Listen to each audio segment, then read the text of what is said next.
Halo guys, jumpa lagi dengan J2F Story tutorial khusus YouTuber para pemula. Di video kali ini saya akan membahas lebih detail yang berhubungan dengan keuntungan menjadi seorang content creator personal branding ya. Karena memang hal ini sangat penting buat teman-teman, karena ini berhubungan dengan pekerjaan sampai kita di hari tua nanti gitu. Dan keuntungan personal branding ini sangat membantu kita membuka peluang yang ada gitu ya teman-teman dalam kehidupan kita. Kita bisa jualan, kita bisa motivasikan orang gitu, kita bisa menyelesaikan masalah-masalah kita sendiri gitu ya. Kita bisa mengekspresikan dan belajar dan terus belajar yang berhubungan dengan informasi dan semacamnya. Tetapi untuk lebih lengkapnya yuk kita cek dulu yuk ke ChatGPT, keuntungan menjadi content creator personal branding itu apa sih gitu ya. Ya hal ini hanya sebagai referensi dan acuan Anda untuk kedepannya gitu ya teman-teman. Nah, di sini saya sudah membuka mengenai perihal keuntungan menjadi content creator personal branding menurut sumber yang ada di ChatGPT teman-teman.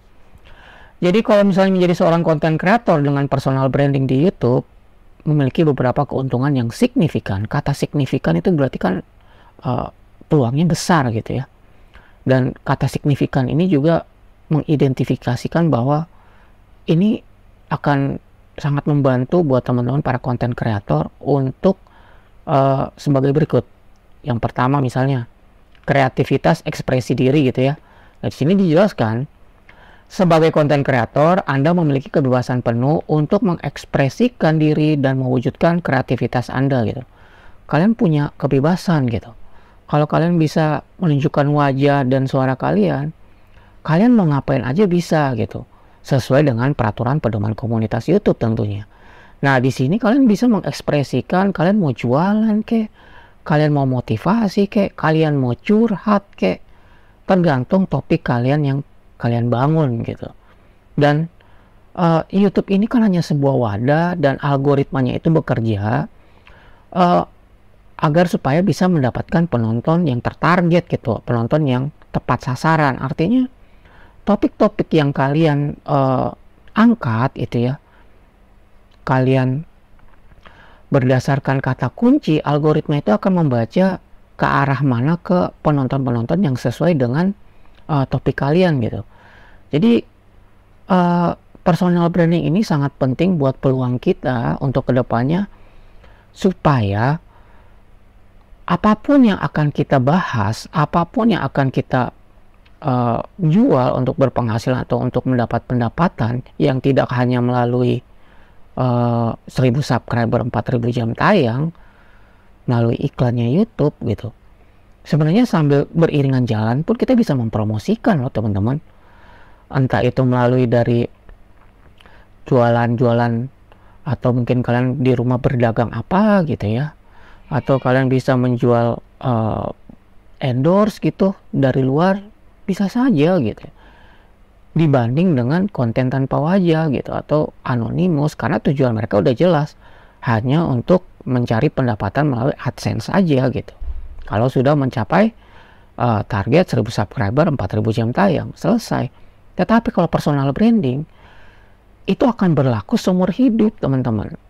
Dan itu berlaku untuk sampai di hari tua teman-teman nanti gitu. Kalau sudah kalian pensiun dari pekerjaan kalian gitu misalnya, kalian bisa mempromosikan usaha kalian gitu. Dan ini sangat penting gitu. Nah, kita lihat yang kedua, potensi pendapatan gitu ya. Jika Anda berhasil membangun basis pengikut yang besar dan terlibat, YouTube dapat menjadi sumber pendapatan yang signifikan dan memonetisasi video Anda melalui iklan. Dan YouTube juga menawarkan program mitra kerja gitu kan, serta mendapatkan penghasilan dari pembelian langganan saluran YouTube Premium atau Super Chat dari penonton gitu ya. Artinya potensi pendapatan selain dari YouTube gitu, kita juga bisa mendapatkan pendapatan dari usaha lain gitu, dengan cara kita mempromosikan dan menunjukkan wajah dan suara kita sebagai personal branding gitu. Cepat atau lambat, mau tidak mau, kalau kita sering konsisten upload video gitu, itu akan terbangun fondasi untuk sebuah komunitas gitu, yang dimana kalian bisa jualan, mempromosikan usaha kalian, kalian bisa mempromosikan keahlian gitu. Dan ini adalah salah satu keuntungan dari YouTube dibanding dengan platform-platform lain gitu. Dan tentu salah satu keunggulannya dari YouTube adalah peraturan pedoman komunitas YouTube itu masih tetap terjaga gitu loh teman-teman. Walaupun memang ada sebagian orang yang mungkin tidak terlalu tertarik gitu dengan dunia hal usaha seperti ini atau dunia bisnis seperti ini. Yang penting gue datang ke YouTube, gue bikin konten, gue dapat penghasilan dari YouTube, selesai. Tetapi kalau personal branding itu proses jangka panjang ke depan, itu sampai hari tua kalian itu tetap ada loh YouTube. Kecuali kalau misal Amerika dibom atom, YouTube tuh hancur di sana, ya sudah selesai, bangkrut gitu loh. Nah itu cuma contoh. Nah lalu di sini membangun komunitas gitu ya.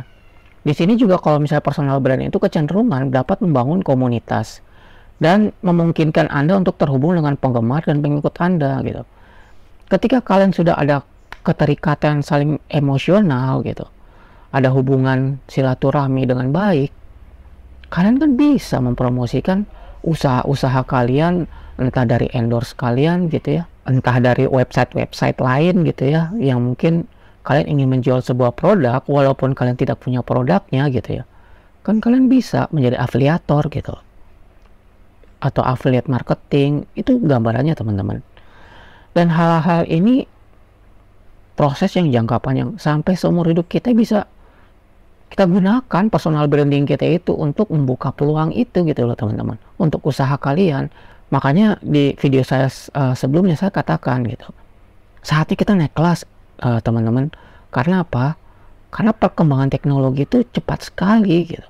Kalau kita selalu tertinggal, ya kita akan stay di situ aja gitu, hanya berdiam di tempat saja, nggak bergerak gitu.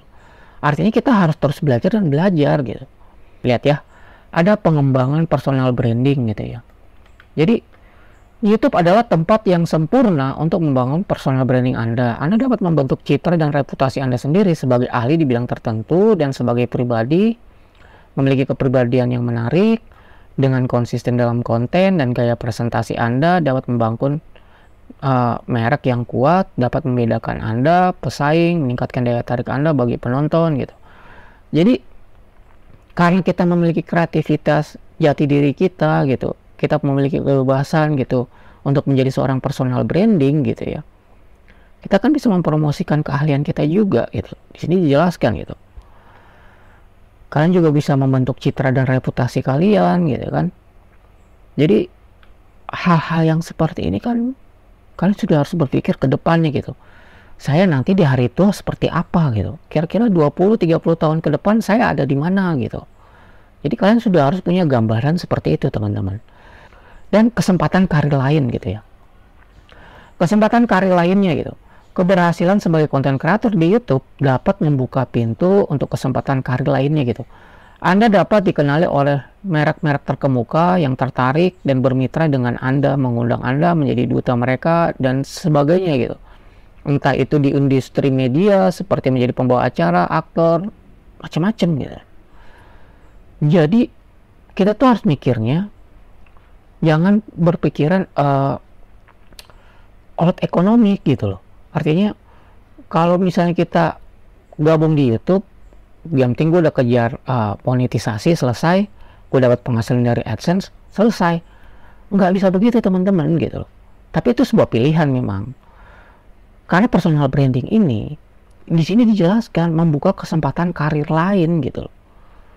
Ketika ada orang yang lihat kalian, kalian tuh orangnya fotogenik, punya aura gitu, dan kalian tuh bisa enak dilihat sehingga kalian bisa menjadi seorang aktor, pembawa acara, ya kita kan nggak tahu nasib orang gitu ya teman. Jadi itu kembali dari pilihan kita gitu. Jadi saya sarankan teman-teman, kalau kalian ingin gabung di YouTube sebagai content creator, jadilah personal branding gitu. Karena ini nanti akan sampai di hari tua nanti kalian gitu. Itu pengaruhnya sampai di sana gitu. Kebutuhan ekonomi itu kan ada aja gitu yang harus kita bisa selesaikan gitu. Dan masalah-masalah yang saya hadapi dan kalian dan teman-teman hadapi juga sama gitu. Makanya saya ingin menjadi seorang personal branding itu karena kita sudah tahu nanti di hari tua gue mau ngapain gitu. Apakah saya akan membuka sebuah bisnis? Ketika saya sudah membangun dari sekarang, saya sudah memiliki komunitas dan audiens. Saya bisa mempromosikan usaha saya. Meskipun saya sudah pensiun. Kan gambarannya seperti itu loh teman-teman. Saya harap teman-teman renungi, pikirkan lagi kira-kira nanti di hari tua kalian itu seperti apa gitu. Dan ini adalah salah satu jalan yang bisa membuka peluang itu. Baik teman-teman, itu saja yang bisa saya berikan. Jika ada pertanyaan, ada pertanyaan bisa cantumkan di bawah kolom komentar saya. Dan kalau misalnya teman-teman ingin belajar materi-materi saya yang lain, teman-teman bisa lihat di kiri dan kanan saya biasanya muncul tuh dua-duanya tuh. Itu macam-macam materi yang bisa saya berikan kepada teman-teman berdasarkan ciri khas saya, kreativitas saya, ya mungkin tidak sehebat mereka-mereka yang di luar sana. Tapi setidaknya apa yang saya sampaikan ini bisa bermanfaat buat teman-teman dan bernilai dalam kehidupan teman-teman semua. Baik, sukses selalu buat teman-teman semua. Tetap konsisten dalam berkarya. Dan salam dari saya, J2F Story Tutorial, khusus YouTuber para pemula. Bye.